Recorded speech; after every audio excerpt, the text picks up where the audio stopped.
If you're looking into MBA programs, you might have noticed you have a lot of options. And while you may be tempted to just look at the top ranked MBA programs and think, oh, well, I've got to go into six-figure debt to get a worthwhile MBA, I'm here to tell you that it couldn't be further from the truth, and there's more to the story. In this first video of a two-part series, I'm going to walk you through 3 major points you should consider when comparing MBA programs with the goal of selecting the right MBA program for you.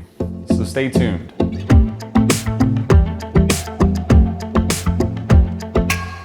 Hey folks, Richard Walls here, helping you with career development and personal finance. If at the end of this video you decide you like what you see and you want to see more of it, do make sure to hit the subscribe button down below along with the notification bell so you get notified of when I post new content. And while you're down there, you might as well go ahead and hit that like button. It helps out my channel quite a bit.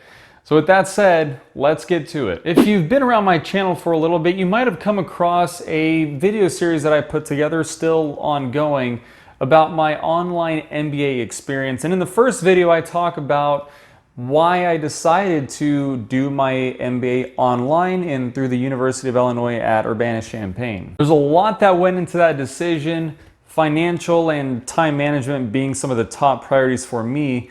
And because those were my top priorities, I knew that the top ranked MBA programs would not be a good fit for me in my situation. And there was a part of me that thought, well, why get an MBA if I'm not going to get one from a top ranked program?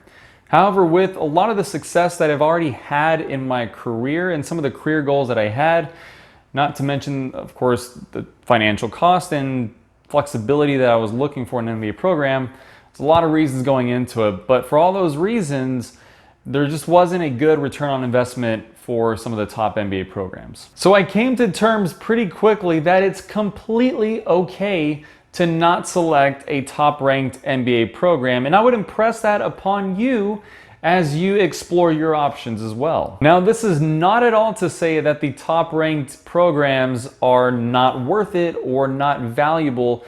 They certainly are. They carry a lot of prestige and they open a lot of doors. They present a lot of opportunities above and beyond what many other schools might. But again, for a lot of the reasons that I mentioned before and potentially many others, they're not right for everybody. And to reiterate a point I often make about MBAs, it doesn't guarantee you anything. I'd argue that just about anything you want to accomplish in your career can be done without an MBA. And it's more dependent upon you having a track record of strong performance and success and the ability to market yourself effectively that holds more weight. Now, obviously, having an MBA helps you with the latter, helps you with marketing yourself more effectively, but you still have to put in the work. Now that I've given you that bit of background, let's talk about the 3 major points you need to consider when selecting an MBA program. First point to consider is career goals. Now, you should have in mind what kind of career path or industry you want to go into with this MBA.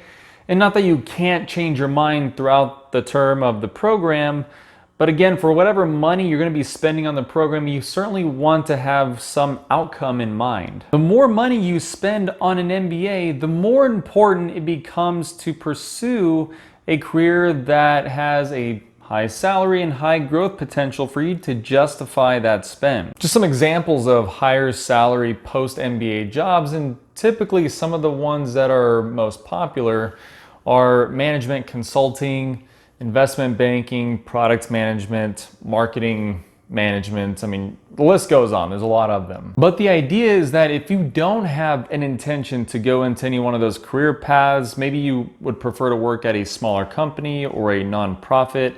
Not to say that smaller companies can't pay well, but generally speaking, larger companies have the resources to do so. But if that's not your interest, or if you want to go into an industry that simply doesn't pay much or have a lot of growth opportunities, you may want to explore an MBA program that is a little bit more affordable so that you're not saddled with a lot of debt once you finish the program. Speaking of debt, that segues into my second point, which is consider your financial situation. Because MBAs don't guarantee anything, as I mentioned before, it really is a risk-reward proposition. And the higher ranked an MBA program is, generally the better rewards you find, the more opportunities, but also you have a higher cost that goes along with that. And I'm just talking about the tuition. This isn't even considering the possibility that you may have to relocate if you're doing a full-time MBA, or you have to just travel regularly for it. And then you have to take off 2 years from work if, again, you're going the full-time route. All those add up to be quite a bit more than just tuition by itself. So again, more costs you have to consider. So if you have a tolerance for risk, you may decide to invest in a higher cost, higher ranked MBA program, and hopefully it pays off for you financially. But if you're risk averse and you possibly have other financial obligations that you need to handle and you can't afford to throw a lot of money into an MBA degree that may or may not land you a job with a salary commensurate with what you paid for the MBA, then at that point you may again want to look into more affordable MBA programs. And as you look into more affordable programs, you may find that they are lower ranked, but so long as they come from established reputable universities that are still well acclaimed globally, then that shouldn't be a major issue. Though they might not open the same doors as the top ranked MBA programs, they will still open doors. You are still more marketable at far lower cost. And again, as I mentioned in this video and in other videos time and time again, it's really up to you what you make of the investment in the MBA. Third consideration is flexibility. There are a handful of points under this bucket, but perhaps you have family obligations, or you have health concerns, or there's a variety of reasons where flexibility is needed in how you complete coursework, how you attend class, and how you consume the content. And then there's relocation, as I mentioned in the financial consideration portion of this video. But are you willing to relocate, or might you be willing to travel possibly every weekend for maybe an executive MBA that's in another state? Again, just another consideration there from a flexibility standpoint. And just to give you an idea, I'll break down some of the MBA program formats. You have, of course, the full-time on-campus MBA, which is going to be your least flexible. And then you have your part-time and executive MBAs, which both are part-time, but that gives you a little bit more flexibility in the sense that you can continue working, but you could also argue it's less flexible because not only do you have to work, you also have to physically attend class, which you're going to be working quite a bit. And the last one is online MBAs, which is going to be your most flexible options because you don't have to physically be anywhere for class, that is, or meeting with your teams. It's all done online, and if you can't attend class virtually for any reason, typically the classes are recorded. So again, least flexible to most flexible with your online MBA. With those three major considerations, you should now have a far better idea of where your priorities lie when it comes to comparing MBA programs for yourself. And with that, you'll want to tune into my next video where I'll introduce a points-based framework that I've used for myself to better evaluate MBA programs beyond just the rankings that you see in the traditional publications like US News and World Report.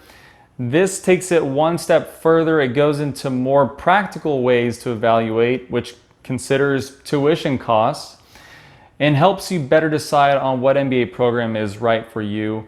And again, if you're not subscribed already, make sure to do that so you get notified. Of course, hit the notification bell. You get notified when I post that video. Until then, drop me a comment down below with any questions you might have, or let me know if you've been in the process of considering an MBA. What considerations did you make when looking at different programs? With that said, thank you for watching, and I'll see you around.